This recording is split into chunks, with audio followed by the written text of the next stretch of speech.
ઘટપણમાં સ્વસ્થ રહેવું છે તો દૂધની સાથે આ એક વસ્તુ ખાવાનું શરૂ કરી દો। ઘૂંટણ, સાંધા, હાથ પગ તથા શરીરના બધા જ દર્દ ખેંચી લેશે। થાક અને કમજોરીથી છુટકારો મળશે। નમસ્કાર મિત્રો, જય શ્રી કૃષ્ણ, રાધે રાધે, હર હર મહાદેવ। આજે આપણે એક એવા વિષય પર વાત કરવાના છીએ જે ઘણા લોકોને પરેશાન કરે છે અને તે છે સાંધાનો દુખાવો। આ વિડીયોને ખાસ કરીને તે લોકો માટે છે જેમને ઘૂંટણનો દુખાવો, સોજો અથવા તો અન્ય સાંધાની તકલીફ હોય અને જેમને ગરમ તાસીરની દવાઓ સૂટ ન કરતી હોય। જો તમને બીપીની સમસ્યા હોય, ગરમ વસ્તુઓ ખાવાથી તકલીફ થતી હોય કે ગરમીમાં ગરમ ઉપાય ન લઈ શકતા હોય, તમને સાંધાનો દુખાવો કે જકડનથી પરેશાન છો, વિલાયતી દવાઓ પર નિર્ભર રહેવા નથી માંગતા, જો કુદરતી અને સરળ ઉપાયો અપનાવવા માંગો છો, પોતાના સ્વાસ્થ્ય પ્રત્યે જાગૃત છો અને લાંબા ગાળે સ્વસ્થ જીવન જીવવા માંગો છો તો આ વિડીયો તમારા માટે છે। આજે હું તમને એક ઠંડો, સરળ અને સ્વાદિષ્ટ ઘરેલું ઉપાય જણાવીશ જે સાંધાની તકલીફ ઘટાડશે, શરીરને નુકસાન નહીં કરે અને દરેક ઋતુમાં, ગરમી, શિયાળો કે ચોમાસું, દરેક ઋતુમાં કામ કરે છે। આ ઉપાય બનાવવો એટલો સરળ છે કે કોઈ પણ વ્યક્તિ ઘરે આસાનીથી બનાવી શકે છે। મિત્રો, વિડીયોમાં આગળ વધતા પહેલા આ વિડીયોને લાઈક કરી દેજો। મિત્રો, સગા સંબંધી સાથે જરૂરથી શેર કરજો। આ વિડીયો ખૂબ જ માહિતીપ્રદ થવાનો છે, તેથી વિડીયોને સ્કીપ કર્યા વગર અંત સુધી જુઓ। મિત્રો, સૌ પ્રથમ તો આપણે એ જાણવું જરૂરી છે કે આ સમસ્યાઓ શું છે અને શા માટે થાય છે। સાંધાનો દુખાવો ઘણા કારણોસર થઈ શકે, જેમ કે વધતી ઉંમર, ખોટી બેસવાની ટેવ, શારીરિક મહેનતનો અભાવ, ઈજા કે પછી શરીરમાં સોજો। આ સોજો દુખાવાનું મૂળ કારણ છે। જો આ સોજો લાંબા સમય સુધી ટકી રહે તો તે સાંધામાં કાર્ટિલેજને નુકસાન પહોંચાડે છે, જેનાથી સંધિવા એટલે કે આર્થરાઇટ જેવી બીમારી થઈ શકે છે। આવી સ્થિતિમાં આપણે શું કરીએ? શું આપણે આ દુખાવા સાથે જીવવું જોઈએ કે પછી કોઈ તેનો કાયમી ઉપાય શોધવો જોઈએ? તો ચાલો જાણીએ આપણી પાસે કયા વિકલ્પો છે। જ્યારે સાંધાનો દુખાવો થાય ત્યારે આપણી પાસે બે મુખ્ય વિકલ્પો હોય છે। Number 1, painkillers. આનાથી ઝડપથી રાહત મળે છે પરંતુ લક્ષણોને દબાવે છે, સમસ્યાને જડ મૂળથી દૂર નથી કરતા। ઉપરથી લાંબા સમય સુધી પેનકિલર્સ લેવાથી પેટની સમસ્યાઓ, કિડનીને નુકસાન અને અન્ય આડઅસરો થઈ શકે। નંબર 2, નેચરલ અને આયુર્વેદિક ઉપાય। આ ઉપાયો સમસ્યાના મૂળ પર કામ કરે છે, સોજો ઘટાડે છે, સાંધાની અંદરની મજબૂતી બનાવે છે, એ પણ વિના કોઈ આડઅસરે। હવે તમારી પસંદગી, તમારે શું હંમેશા પેનકિલર્સના શહેરે જીવવા માંગો છો કે પછી એક એવો ઉપાય અપનાવવા માંગો છો જે તમને કુદરતી રીતે સ્વસ્થ બનાવે? જો તમે પેનકિલર્સનો રસ્તો પસંદ કર્યો છે તો આ વિડીયો કદાચ તમારા માટે નથી, પરંતુ જો તમે તમારા સ્વાસ્થ્ય પ્રત્યે જાગૃત છો અને નેચરલ ઉપાય જાણવા ઉત્સુક છો તો આ વિડીયો તમારા માટે ખૂબ ઉપયોગી થવાનો છે।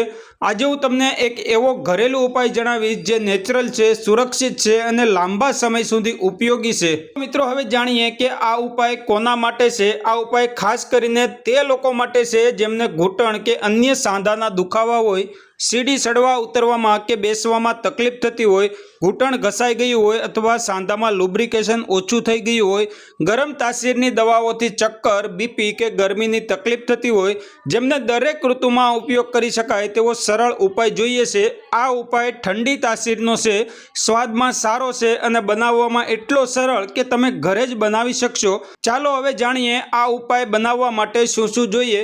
મિત્રો, જો તમે હજુ સુધી વિડીયોને લાઈક નથી કર્યો તો જલ્દીથી લાઈક કરી દેજો। વિડીયો તમારા મિત્રો, સંબંધી, ઓળખીતા સાથે જરૂરથી શેર કરો જેથી તેઓ પણ તેનો લાભ લઈ શકે। આ ઉપાય માટે તમારે 6 વસ્તુઓ લેવાની છે। બધું સરળતાથી બજારમાં મળી જશે, જેમ કે આયુર્વેદિક દુકાન કે કરિયાણાની દુકાને। નંબર 1, વરિયાળી 50 ગ્રામ। મોટી લીલી વરિયાળી લો, જે આચાર કે મીઠા ભાતમાં વપરાયેલી રંગીન વરિયાળી ન લેવી। આ ઠંડી તાસીરની છે, પાચન સુધારે છે અને વાતપિત્તને સંતુલિત કરે છે। નંબર 2, શતાવરી પાવડર 50 ગ્રામ। આ આયુર્વેદિક જડીબુટ્ટી છે જે આયુર્વેદિક દુકાને મળશે। જો શતાવરીનું ચૂર્ણ મળે તો લઈ શકો, તેને પીસવાની જરૂર નહીં પડે। શતાવરી સાંધાને પોષણ આપે છે, જે ગાદીનું કામ કરે છે। નંબર 3, ગોખરું 50 ગ્રામ। આ પણ આયુર્વેદિક જડીબુટ્ટી છે જે કાંટાવાળી હોય છે। ગોખરુનું ચૂર્ણ મળે તો સારું, નહીં તો ઘરે પીસી લો। આ યુરિક એસિડના ક્રિસ્ટલ બહાર કાઢે છે અને કિડનીની કામગીરીને સુધારે છે। નંબર 4 મુનક્કા સૂકી દ્રાક્ષ 50 ગ્રામ। બીજ કાઢેલા મુનક્કા લો, બીજ ન રાખવા કારણ કે તે પચવામાં ભારે હોય છે અને સાંધાની તકલીફ વધારી શકે છે।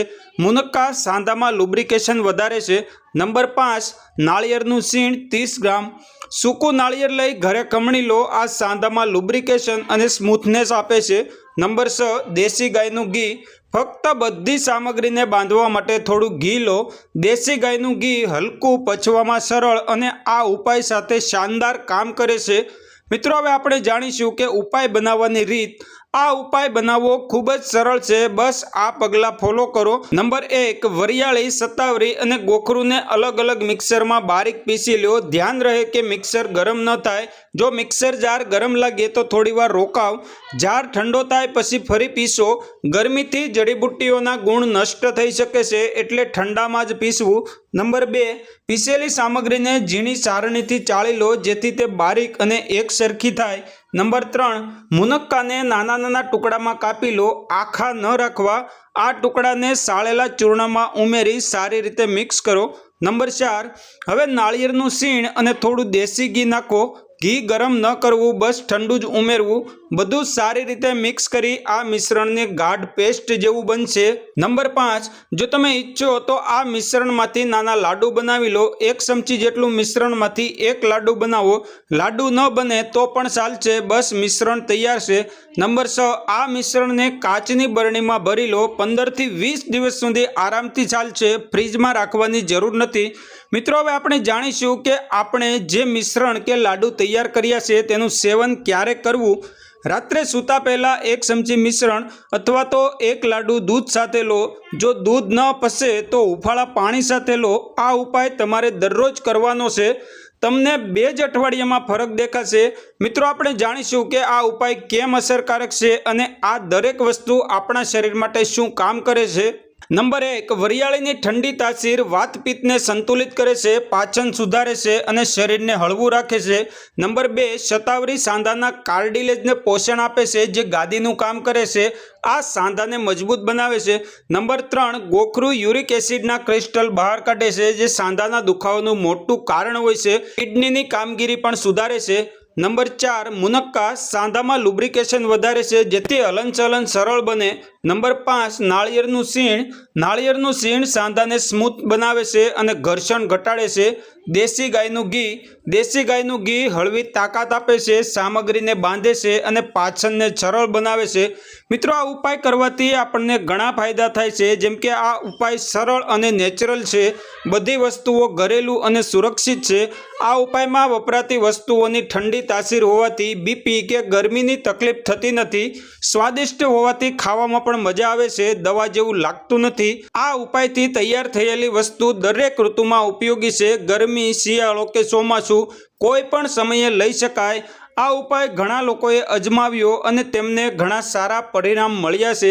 ઘણા લોકોએ 2 અઠવાડિયામાં જ ફરક અનુભવ્યો છે। તેમનો દુખાવો ઓછો થયો છે, સોજો ઘટ્યો છે અને સાંધામાં મજબૂતી આવી છે। તમે પણ આ અજમાવો અને જણાવો કે તમને કેવો ફરક પડ્યો। જો વિડીયો ગમ્યો હોય તો વિડીયોને લાઈક કરી અન્ય લોકો સાથે જરૂરથી શેર કરજો। જય શ્રી કૃષ્ણ।